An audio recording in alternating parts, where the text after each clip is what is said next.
Hello, my awesome third grade artist. I'm Miss Tracy, and I'm back again, and we are going to be starting a new project this week. I think you're going to like this. It's a little different. We're going to be doing paper weavings, and they're called doodle paper weavings because we're going to draw some doodles on this black paper and then create our weavings with beautiful painted paper that you have made with your teacher.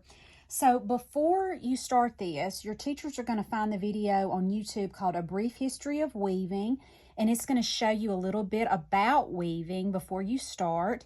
And then we're going to talk a little bit about an artist who uses weaving in the art that she makes. So the artist is named Caroline Ortega. This is a close-up of one of hers. On this page, you see this is a piece of furniture that she's made, and you see where the weaving is. So she's a contemporary artist. That means that she is alive and working still today, and she is from the country of Colombia. So we live in the United States of America on the continent of North America. Directly or sort of to the south of us is South America. That's a big continent, and Colombia is a country, and it's right there. That's where she's from. And she's from Colombia, and weaving is a traditional art form of Colombia. So she's been able to use something that's been passed down from generation to generation to create more modern artwork. She uses PVC a lot. PVC, that's what this material is that she's woven. It's a type of plastic that has many uses. People use it in construction, healthcare, and electronics. Plumbers make piping out of PVC. So it's just a type of plastic. And you see here where she turns it into these beautiful colors and makes these weavings. So a weaving is just basically going in and out. You see how this yellow right here goes under and then over, under and over. There's different kinds, and some are more complicated, but this is a very simple weaving pattern that we're going to be using for this one. It's called a flat weave. So to begin with, we've got to create our painted paper. So I think that's the best way to start because that's going to be your strips that you're going to use to weave. So teachers, I'm going to give you watercolor paper, and I'm going to let you create different papers with this painted papers. Use a variety of supplies. So these are just some that I had. On this one, I used watercolor in one of those spray bottles. Just make sure that they're using colors that will blend well together. Analogous colors that are next to each other on the color wheel. Warm and cool colors, so you know when it all mixes, it's going to make pretty colors.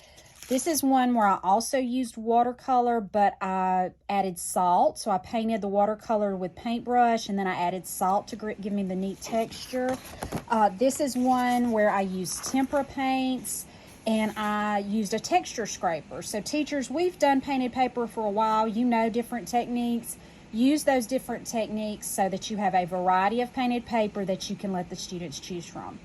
Then teachers, after the painted paper has dried, you will need to go back with your paper cutter and cut them into strips like this. So I used about 1 inch to 1.5 inches, not many 1.5 inches. Make them more like 1 inch or 1.25 inches.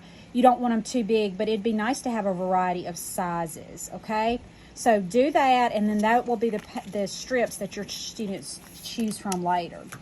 So the first thing that the students will need to do is get a piece of this black paper that I've already cut into squares.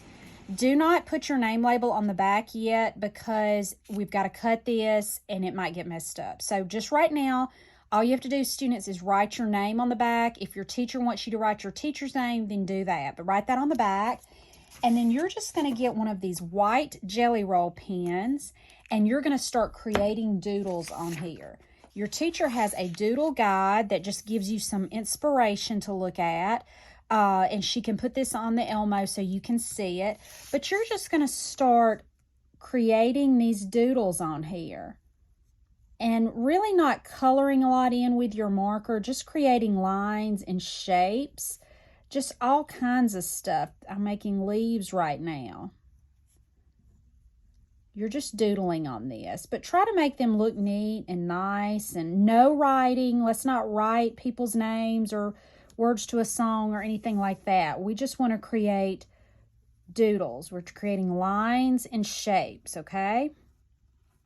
So you will fill your page. You can kind of see where I did doodles all over this. You kind of lose them in the weaving, but you see where I filled my page with doodles.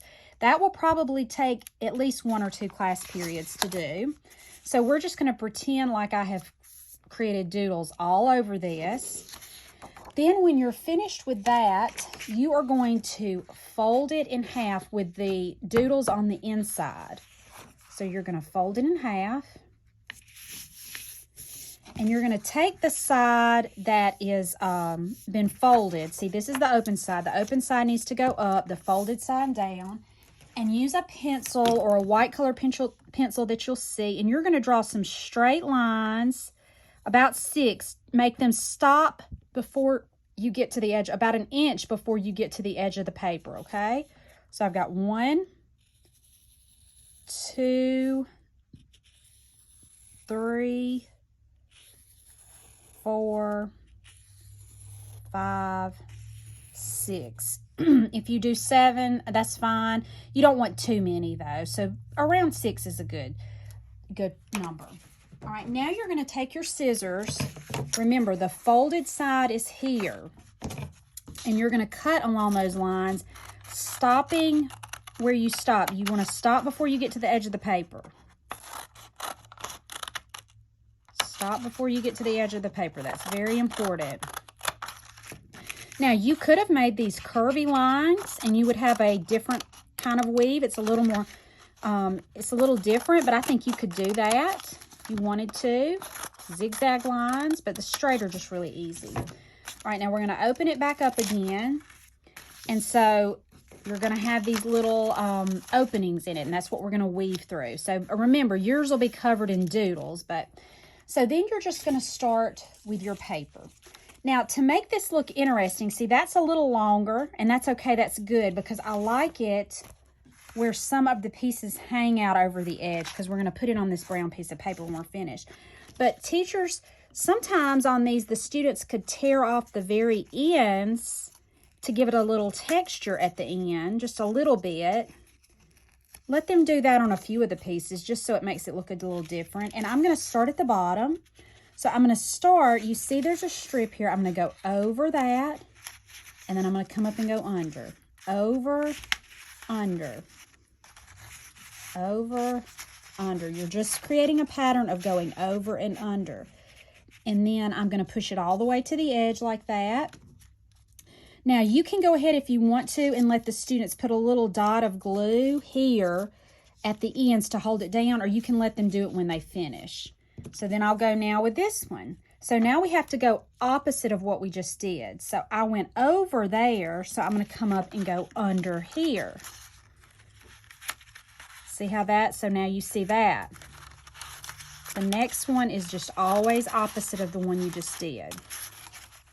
So it would be on the back there, and you could put a little dot of glue on the back side here to hold that down. Okay, and you just push it all the way to the next one. All right, starting again. This one's really long. I'm going to make it a little shorter. I'm going to tear some of that off. And now opposite of the way we just did. So we started out going under. Now we're going to start going over.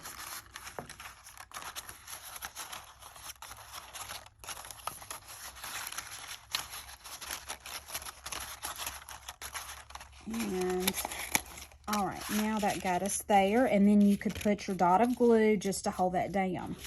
So you see that you get the idea. You would finish it going all the way across until you can't do it anymore. And then we will glue them. I'll give you a piece of this brown paper, and you will just, it'll be probably best if the teachers do this to try to center it on the paper.